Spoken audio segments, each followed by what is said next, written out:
인생성형가 정영기입니다. 오늘은 한많은 여자에 대해서 이야기해 보겠습니다. 여자가 낳은 여자 중에 가장 한많은 여자가 누구일까요?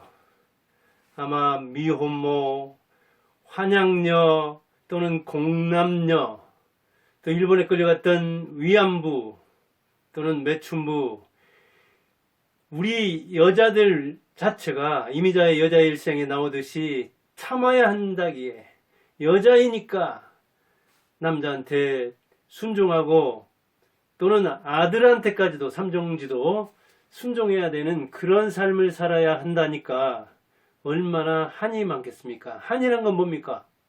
하기 싫어도 해야 되는 거, 하고 싶어도 못하는 거, 억울하고 안타깝고 서러워서 응어리가 져있는, 우리가 화병 그렇게 이야기하죠. 그게 한이죠. 그런데 세상에서 가장 억울한 사람이 누구냐?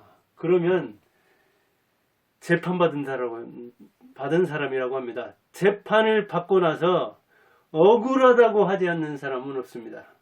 그만큼 판사가 자기 말을 들어주지 않고 변호사가 변론을 제대로 못해서 자기가 졌다고 생각하는 겁니다. 분명히 자기가 옳은데, 그래서 여자들도 자기가 자유롭게 새처럼 살아야 되는데, 남자 못지 않았는데 때를 잘못 만나고 힘이 없고 빽이 없고 돈이 없어가지고 속아서 위안부로 끌려가가지고 자기가 하기 싫은 일을 하느라고 청춘을 다 소진했을 때, 내 청춘을 돌려달라고 노래방에서 놀래 해봤자 누구도 듣지도 않고 그 한을 알아주지도 않으니까 이게 한이 많은 겁니다. 생각을 해보세요. 미혼모. 그럼 미혼모다. 여러분들 혹시 자녀 중에 조금 불길한, 그래요, 가정이지만 자녀 중에 미혼모 나올 수 있는 거잖아요. 그럼 어떻게 합니까? 그 미혼모 얼마나 가슴이 떨리고, 그 임신해서 부모가 알까 봐서, 또는 그 아이를 어떻게 키울 것인가, 그리고 내가 제대로 출산을 할 것인가, 이것을 끙끙 앓으면서 10달을 지냈는데 그가 아이를 낳으면 어떻게 해요? 되게 집에서 쫓아 보내잖아요. 집안이고는 갈 데가 어디가 있습니까? 부모가 그 딸의 마음을 몰라주면 누가 알아줍니까? 그런데 집에서 보호하기는커녕 그래 얼마나 힘들었냐, 그 상대가 누군가라든가 너 이제 학교 다니는데 이렇게 아기를 낳아가지고 네 인생도 끝이지만 네가 어떻게 아기를 키우겠냐, 아기 인생도 보나마나다, 얼마나 행실이 나쁘면 이렇게 아빠도 모르는, 또는 아빠는 어디로 도망가고 아빠는 또 양육 의무를 전혀 지지도 않으려고 하는, 너나 똑같으니까 이런 불장난을 해가지고 그렇게 원망하고 쫓아내고 너 남 부끄러서 못 살겠다, 창피해서 이 딸 하나 있는 게, 그러면서 막 나무라지 않겠어요? 그게 역시 몽고에게, 원나라에게, 또는 명나라 그 임진왜란 때 도와준 사람들 중에도 그 공남녀라든가 환양녀 따라갔다 돌아온 사람들도 있고 그러잖아요. 그럴 때 어땠어요? 쫓아보냈잖아요. 고향에 돌아온 여자가 말 그대로 환양녀잖아요. 고향에 돌아온 여자라고요. 고향에 돌아온 여자인데 쫓아 보냈어요. 그래서 환양녀 하면 되게 매춘부 그렇게 말하지 않습니까? 얼마나 갈등이 없겠어요. 그래도 고개를 숙이고 더럽혀진 몸이지만 고향 따라 부모 따라 왔는데 부모가 쫓아내니까 얼마나 한이 많겠어요. 그가 무슨 죄겠어요. 약자 중에 약자인데, 위안부 역시 마찬가지고, 매춘부들도 요즘은 뭐 성노예다, 성노동이다 해서 자발적으로 그런 그 일에 종사하는 사람도 있다고 하지만 대개 인신매매라든가 원하지 않는, 하다 못해서 그런 일을 할 때에 누구한테 얘기도 못하면서 내가 다시 태어나면 이렇게 살면 안 되지, 나는 이렇게 살고 싶지 않다 하면서 한스러운 그런 인생을 살아가죠. 그래서 여자는 약자 중에 약자인데 그 여자에도 또 계급이 있으니 이런 그 여자를 욕하는 이야기들이 많잖아요. 근데 위안부라는 것도 참 웃기는 말이죠. 사실은 말로 보면 위로하고 편안하게 하는 그 여자다 그런 말이잖아요. 위안부. 근데 이 김복동이라는 사람도 남자 같지만 사실은 복받을 복자죠. 이거 얼마나 많이 씁니까? 그리고 아이동자잖아요. 복받은 아이예요. 복만 아이예요. 그런데 이 위안부가 이름과 현실이 다르듯이 복 참 없는, 복 더럽게 없는 아이. 이건 되게 남자에서 많이 쓰는데 여자죠. 복녀 그런 이름들도 많잖아요. 복받은 여자라는 이야기인데 복받은 아이가 아니라 지지리도 복이 없는 부모 복도 없고 남편 복도 없고 그래가지고 결혼해서 쫓겨나잖아요. 아기 못 난다고 해서. 그리고 사회에서도 지지리 복은커녕 계속해서 흉한 일만 당하는 흉사만 당하는 그런 아이로 자라게 됐잖아요. 아이 때 그 8년의 위안부가. 그런데 그 역시 가족 체면 때문에. 가족 체면이란 건 뭐예요? 그 일을 당하지 않은 사람까지 왜 네가 피해를 주느냐. 우리 가문에 너 같은 여자가 없는데 이렇게 나무라는 사람 때문에 자기 인생을 참아야 하는 거죠. 참 이 이름의 아이러니. 그리고 여자의 행복이라는 것은 그렇게 거창한 게 아니잖아요. 26년생이더라고요. 김복동이. 근데 우리 할머니가 아마 1910년대생일 겁니다. 근데 제 초등학교 4학년 때 돌아가셨는데 제가 할머니의 인생을 전반적으로 알지는 못하지만 저를 어버 키웠으니까 그리고 제가 몇 년을 기억합니다. 그리고 우리 고모, 작은 아버지를 기억하잖아요. 그냥 평범하게 가난한 집에 이렇게 시집 와가지고 역시 평범한 남자 만나서 자식들 4대 낳아가지고 역시 가난을 대물림하는 거죠. 그렇게 그냥 소박한 그리고 정말 가난한 행복을 꿈꾸면서 그렇게 살다가 60살 되는 해인가 갔어요. 떠났다고요. 1970년 안팎인데. 근데 그보다 조금만 10년 안팎 느린 26년에 태어났으니까 역시 김복동의 인생도 그가 꿈꿨던 행복의 길도 인생 행로도 비슷했을 거예요. 저 그 첫 외할머니랑 이렇게 보면은 한 20년쯤 태어난 그 사람들의 삶을 알 수 있습니다. 제가 58년 개띠니까 63살로 63으로서 그 위 한 30년까지는 짐작할 수 있습니다. 우리 어머니 83세 그 위에 한 10살까지는 짐작할 수 있죠. 그런 차원에서 보면은 김복동의 삶이라는 것도 그냥 평범한 남자 만나서 대개는 옛날에 이제 시골에서 살았으니까 그래서 아들 딸 대여섯 명 이렇게 낳고 그래서 여우살이 해가지고 그들이 행복하게 사는 거 아니면 자리 잡고 그냥 원만하게 사는 것 보고 손주 이렇게도 보고 우리 외할머니는 100세 넘겨 살아가지고 손자 손녀들이 결혼한 것까지 봤으니까요. 그렇게 그냥 술을 누리다가 그러다가 떠나는 그런 삶을 꿈꿨을 텐데 김복동도 1993년에 노태우 때죠. 거기에서 이렇게 김영삼으로 넘어갈 때 위안부 신고를 하라고 하니까 위안부 그 인원에 대해서 말이 많거든요. 어떤 데서는 몇천 명이다. 아주 줄여서 이제 자기 근거도 근거지만 그 이념이라든가 그 철학이라든가 이런 것들이 반영돼 가지고 이야기하는 건데 몇천 명에서 이영훈 같은 사람이 그렇죠. 한 3,500명 정도 된다.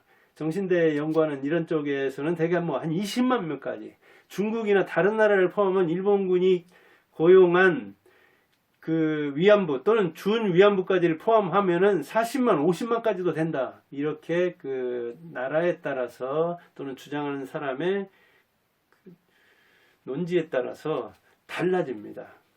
아마 몇만 명 안팎만 된다 하더라도 신고하라고 이렇게 하면은 얼마나 신고할까 그랬는데 신고자가 해외까지 포함해서 제가 파악한 거로는 247명이고 지금 생존한 사람은 지금 생존자는 15명으로 알고 있습니다. 이게 아주 몇 달 사이에 인원이 바뀌니까 이제 정확히 알 수는 없지만 대략 이렇게 247명, 250명 안팎 신고했고 그 다음 생존자는 15명 안팎이라고 하는데 김복동도 그때 신고하려고 하는데 자기가 만일 가족이 있었다면 자기와 가족과 자녀들과 사돈을 생각해서 신고를 못했을 것이다 그랬어요. 그런데 나는 나 혼자다.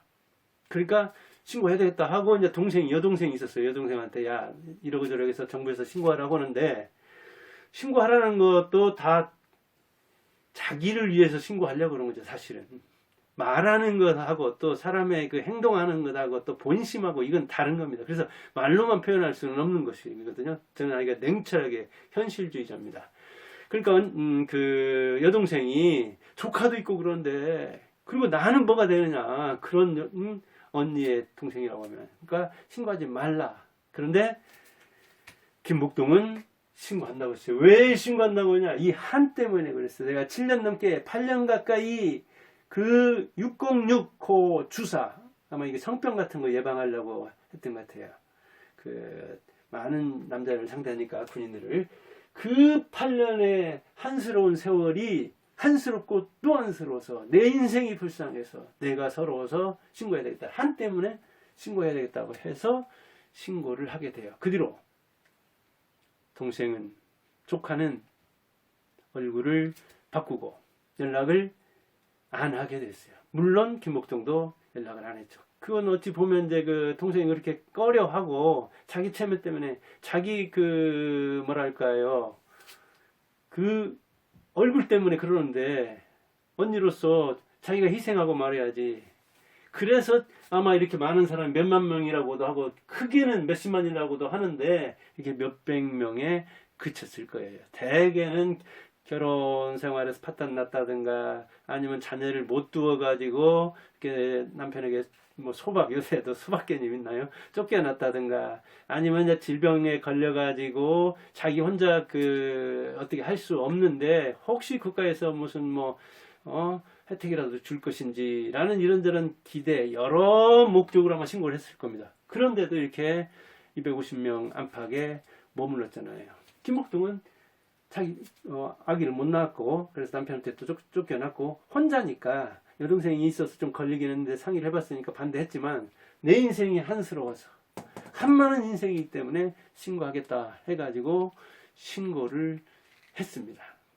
그 뒤로 이제 자기가 일본에 대해서 이야기하고 또 그 뭐 요즘 유명 의원 있죠. 그 이용수 씨라든가 또는 이런 정의연 수요 집회 이런 데도 이제 관여를 하고 대개 그런 쪽에 대해서 책을 쓰려고 하는데 책을 대필해 주는데 이 사람 뭐 학교를 안 다녔죠. 이 사람도 잘 모른다고요. 글을 구술할 줄은 알아도 근데 대신 써주는 사람이 여기도 저기 나와 있는데 권주리에라는 사람이 이제 김복동이라는 그 책을 써줬고 그리고 송원근이던가요 그 사람은 영화로도 만들고 그랬잖아요.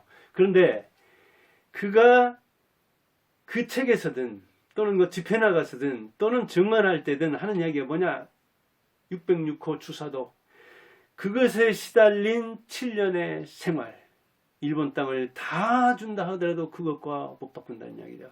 우리가 노래 부르는 청춘을 돌려다오가 아니라 내 인생을 돌려다오. 내 인생과 저 일본 땅과도 바꿀 수 없는데 그 내 인생의 최고 꼽히는 시절 황금 시간 그 황금기를 그 주사독에 시달려야 했고 그리고 평일에는 15명의 군인을 맡고 토요일이나 일요일에는 50명 안팎되는 그 일본군을 받아내게 했던 그 일본 그 일본을 사줘도 내 인생과는 못 바꾼다.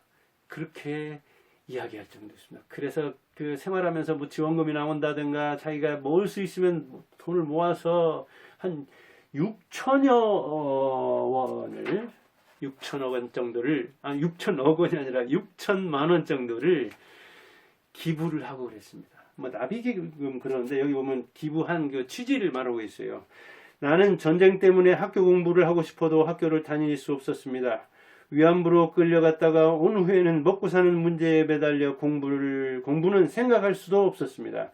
나는 비록 학교 문 앞에도 못 갔지만 지금 자라나는 아이들은 나처럼 살지 말고 제대로 꿈을 펼칠 수 있기를 바랍니다. 그래서 내가 지금까지 평생 동안 조금씩 모은 5천만 원을 전쟁의 피해로 인해 공부할 수 없는 아이들, 나와 같은 피해자들을 돕기 위해 일하는 여성들에게 장학금으로 후원하고 싶습니다. 내 인생을 대신 살아줘. 내 인생 대신 공부해줘. 내 인생 대신 가난하고 못 배웠지만 나는 학교 문턱에도 못 갔지만 내 그 한스러운 인생을 풀어줄 사람이야. 내가 평생에 모은 이 5천만 원을 장학금으로 후원하니까 그 뜻을 받들고 공부 좀 해다오. 그런데 장학금 내놓는 사람들이 그런다고 해요. 그 되게 취지를 써서 내놓고 어떤 거액을 내놓고 그러면 누구누구 장학금 그러겠죠. 이를테면 김복동 장학금 그렇게 주면은 김복동이 누군가? 김복동이 어떤 철학을 가지고 살다가 어떻게 갔는가? 그리고 이런 장학금을 내놓은 취지가 뭔가라도 알아서 그 후손이라든가 아니면 그가 관여했던 단체라든가 이런 데 고맙다고 전화를 하고 그 뜻을 받들어서 열심히 공부해서 기부릴리에 참여하겠다. 그 뜻에 어긋나지 않게 그 뜻을 저버리지 않게 열심히 공부하고 아끼고 또 아껴 쓰겠다. 이렇게 전화를 해주면 좋으련만 그런 사람이 참 드물다고 하더라고요. 물론 대개는 철없을 때죠. 뭐 고등학생 때나 대학생 때 받으니까. 근데 대학생만 해도 좀 머리가 돌아가야 되잖아요. 그런데 우리보다도 더 먼저 간 93세를 일기로 해서 19년에 돌아가셨죠. 그러니까 세대가 차이가 크죠. 근데 그때 사람들은 어떻게 살았을까? 어떤 행복을 꿈꿨을까? 그때 보통 여자들의 인생 주기는 어땠을까? 그들이 생각하는 가치관, 중요시했던 것 이런 게 뭔가 하는 것을 알아보려는 경향이 좀 적어요. 근데 안타깝죠. 그 사람이 5천만 원을 내놨다 하더라도 그건 정말 5천억에 해당될 정도로 그 혼이 담긴 돈인데 그 혼이 담긴 돈이 다른 사람한테 넘어가면 이거 뭐 5천만 원이라 하더라도 이를테면 재벌이 내놓은 5조에 해당될 만큼 그 돈을 생각해야 되는데 그 뜻을 기려야 되는데 이제 그러지 못하는 것이 아쉽다고 아주 거액을 내놓은 사람이 어디서 제가 신문인가 책에서 쓴 걸 봤습니다. 꼭 기대를 한 건 아니지만 그래도 그 인사라는 게 있는데 그런 이야기를 하더라고요. 아마 하늘에 있는 지금 김복동도 자기 장학금이 잘 쓰이는가 그리고 그걸 받은 사람이 감사하며 공부 열심히 해가지고 자기 대신 이 돈에는 꼬리표가 안 붙어 있지만 이 김복동 장학금을 받은 사람이 그 뜻을 이어갈 것인가 하는 것을 아마 생각할 것입니다. 그러니까 어디서 어떤 돈을 받더라도 참 주는 사람 이거 벌기보다 주기가 힘들다. 자기가 다 인간은 이기적이잖아요. 아까도 얘기했잖아요. 신고하고 안 하고 이런 것도 이기적인 것이 다 작동한 겁니다. 사실은 아무리 뭐 말로는 어떻게 이야기한다고 하더라도 저는 그렇게 냉정한 현실주의자로서 인간의 속성을 그렇게 파악합니다. 그런데 자기가 그 위안부로 가게 된 이야기에 대해서 모집을 어떻게 했느냐에 대해서는 여러 가지 이제 학설이 있습니다. 요즘 뭐 아주 하버드 대학의 램지어든가요? 그 교수의 이 주장 매춘했다 이렇게 주장하고 우리나라에서도 되게 뭐 연세대 유석춘이던가요? 거기는 매춘부와 뭐 비슷하다 그랬던가요? 매춘부 성격 그랬던가요? 또 이영훈 같은 사람은 자발적으로 어떤 그 뭐랄까요? 자발적으로 간 거다. 근데 이제 모집을 할 때 어디 뭐 식당에 취업한다, 공장에 취업한다, 군수산업에 취업한다. 왜냐면 그 위안부도 이렇게 말을 좋게 만들었지만 이 말도 아무리 부모가 모른다 하더라도 좀 깨우친 사람들은 그거 군부대 옆에 가가지고 그럴 테니까 이걸 내세우지 않은 거죠. 간판은 다른 걸 걸은 거예요, 대개는. 그래서 뭐 사기성이 있다든가 아니면 이렇게 유혹해가지고 유괴해가지고 데려가는 경우도 있고 또는 협박해서 그 관리와 뭐 그 개인적인 그런데 이런 그 뭐랄까 흔적을 남기지 않으면서 데려간 그런 것 때문에 일본에서는 이제 그 책임이 없다. 우리는 그 정부에서 관여한 게 아니다. 사적으로 어떻게 해가지고 모집해 왔는가 모르지만 그렇게 표식을 줘가지고 그걸 정산하려고 하지 않았느냐. 그런데 이게 미국한테 이렇게 무조건 항복하는 바람에 그게 제대로 안 됐는데 정부에서 뭐 어쩌란 얘기냐 하면서 증거를 대봐라. 누가 모집했으며. 그런 걸 어떻게 증거를 대겠어요. 근데. 그러니까 김목동도 하는 얘기가 그랬잖아요. 살아생전에. 내가 증거다. 살아있는 증거가 여기 있는데 무슨 증거가 더 이상 필요하단 얘기냐 하면서 이야기를 하고 일본의 그 논리에 반박을 하고 그랬습니다. 근데 참 그 영화는 되게 뭐 좀 너무 이념적이지 않느냐. 이게 반일 민족주의 프레임에 너무 빠져든 게 아니냐. 우리 문학이 그런 측면이 있어요. 저도 이제 지금 이번 정권도 그렇고 그런데 너무나 반일 민족주의 프레임을 걸어가지고 위안부 문제 같은 거, 또 위안부 재판 문제 같은 거, 그 다음에 이 디지털 또는 반도체 또는 IT 이런 그 일본과의 기업 그게 외교부터 시작해서 여러 가지로 얽혀 있는데 이 좀 문재인 정권이 좀 그런 걸 총체적으로 못 보는 측면이 있어가지고 대만과 우리나라 그 하이닉스와 삼성 반도체 대만 TS 뭐던가요? 아무튼 치열한 경쟁을 벌이고 있고 중국도 추월하려고 따라잡으려고 적어도 우리나라 사원들도 빼가고 막 그런 판국인데 너무 아마추어 같이 관여하는 바람에 중국에게 따라잡히거나 아니면 대만 업체와 대등하거나 아니면 대만한테 이코노미스트 같은 데서는 대만한테 삼성이 따라잡히는 거 아니냐 추월당하는 거 아니냐 둘 중에 하나만 살아남는다면 대만 업체가 살아남는 거 아니냐 그런 이야기를 할 정도거든요. 그래서 이런 위안부 문제 같은 것도 문학도 그렇고 예술도 그렇지만 반일 민족주의에 너무 입각해가지고 과거에 매여서 그래서 이제 김복동 같은 사람들 위안부에 그 관여한 사람들도 그 사람들도 참 그래 조국 발언도 그렇고 윤명도 그렇고 그리고 이렇게 과거에 그 한 8년 동안이라는 그것 때문에 그 과거가 현재를 잡고 몇십 년을 인질로 잡듯이 자기 인생을 그렇게 과거에 초점을 맞추면서 앞은 안 내다보고 뒤만 보면서 사는 게 그게 바람직하느냐 이런 평가도 이제 하는 사람이 있고 그러죠. 과거를 냉철히 이별하고 과거와 결별을 하고 미래에 어떻게 할 것인가 일본에 대해서 대응하는 문제도 저 하버드 그 램즈 같은 교수도 일본과 이렇게 관련이 있고 그 다음에 바깥에 외교적으로 보면은 일본에 대한 신뢰가 우리나라보다 훨씬 강한데 우리나라는 이 국내에서 국민들에게 신뢰를 잃으면서 반일 민족주의를 자극해가지고 그 정권 뭐랄까요 연장 내지 정권 보위에만 신경 쓰면서 결국은 일본처럼 똘똘 뭉치는 그게 강한 그래서 임진왜란 때라든가 구한말 때라든가 당했고 우리도 당했고 중국도 당했는데 지금 우리나라의 갈등 지수가 이렇게 높은데 과연 정말 정신적으로 대결하더라도 인구도 많은 그 똘똘 뭉치는 청원항을 중심으로 일본을 지금도 당할 수 있겠느냐. 구한말 때 무슨 뭐 황제를 칭하고 일본 오면 금방 어떻게 할 듯이 청나라고 손잡으면 어떻게 금방 할 듯이 했지만 정세도 제대로 못 있고 힘도 제대로 없고 경제적으로도 그 국채를 많이 뭐 일본에 이렇게 해가지고 지금도 일본한테 상당히 빚지고 있잖아요.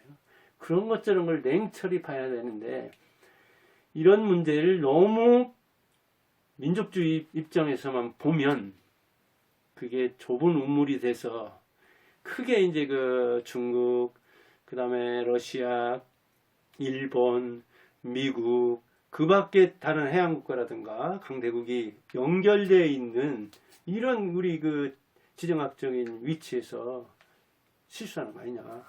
그런 우려들을 외국에서도 하고 국내 학자들도 많이 합니다. 제가 봐도 그런 측면이 있습니다. 지금 반도체 문제만 놓고 봐도 그런 거예요. 무슨 차급자족 좋죠. 근데 그게 하루아침에 되는 게 아니고 그리고 거래상의 신뢰 문제가 발생해 버리는 겁니다. 저 친구들 못 믿는데 이게 기업이라는 것은 미래 예측성이 매우 중요한데 변동성, 이 정변을 매우 꺼리는데 그 삐끗하니까 그래 그러면 너희들하고 안 되겠는데 일본 업체에서 대만에 이렇게 더 지원을 해준다든가 대만하고 그 관계를 더 견고하게 한다든가 그러면 이제 국제적으로 뭐 저거 뭐가 일본이 저런 거 보니까 한국 뭐 문제가 있는 거 본데 이게 일본의 신뢰도가 훨씬 높기 때문에 국제적으로는 한국 조심해야 되는데, 이번 아마추어 정권들 이 운동권 그래서 뭐 운동권 건달이니 정치 건달이니 정치 깡패니 그런 이야기도 하고 그러는데, 좀 이 정치하지 못한 것 같아. 정치를 정치하게 정밀하고 치밀하게 해야 되는데 거기에서 떨어지는 측면이 있어요. 이런 것도 그래서 위안부 같은 것도 유명 뭐 의원부터가 굉장히 이용하는 거 아니냐. 그러니까 이용수 그 할머니, 위안부 할머니는 거기 반발하고 나오고 막 그런 거 아닙니까? 뭐 우리가 돌아가는 사람 볼 때는, 상황을 볼 때는 이거 우리 내세워가지고 우리가 무슨 앵벌이꾼이야? 뒤에서 수익은 자기들이 챙기고 우리가 제주불이란 이야기야? 우리가 곰이야?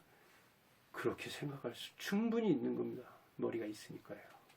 그래서 여러분들도 이 위안부 문제에 대해서도 너무 민족주의라는 그런 프리즘에 좁게 입각해서 본다면은 현실을 놓칠 수도 있습니다. 더 중요한 건 뭐냐면, 왜 우리가 그렇게 일본한테 졌냐고요.